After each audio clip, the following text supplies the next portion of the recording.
여러분 안녕하십니까? 한국의 제22대 재외선거 총선거가 며칠 전에 끝났습니다. 62.8%로 역대 최고의 투표율을 보였다는 뉴스가 전해졌습니다. 그동안 60%를 넘은 적이 없으니까 최고라는 말도 나올 만합니다. 하지만 솔직히 말해서 역대라는 말을 하기에는 부끄러운 투표율 수치라고 봅니다. 왜냐하면 수치는 재외국민선거에 등록한 유권자들만 투표한 계산이기 때문입니다. 실제로 재외 유권자 수로만 계산을 한다면 불과 4.7%입니다. 국외 부재자를 제외한 재외 국민만 따진다면 3.1%입니다. 이번 선거에서는 그래도 지난 역대 선거보다 조금은 등록률도 투표율도 높아졌다고 하지만 이것도 결국은 도토리 기재기식 투표율에 지나지 않습니다. 그러면 무엇이 문제일까요?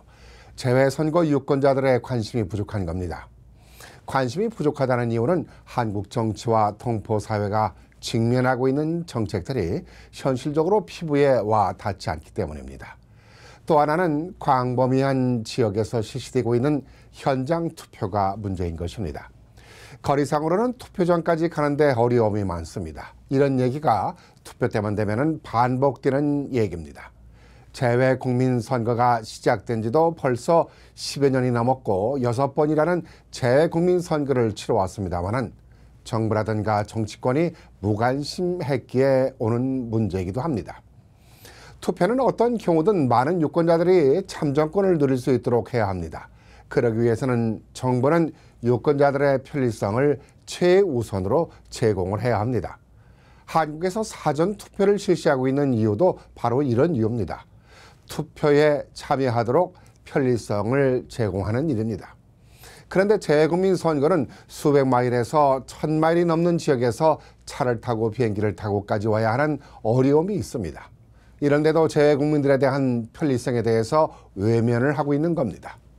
이런 어려움이 있는데도 한국 정부는 정작 투표를 해야 하는 선거에 투표소 몇 군데 더 개설하고 투표율이 정례 만에 운운하는 것은 매우 적절하지 않은 태도라고 봅니다.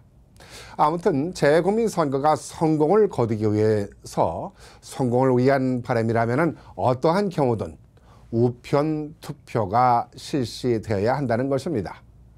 투표소 증설만 가지고는 재외국민 선거가 정상적으로 성공을 거두기란 쉽지 않다는 것이죠.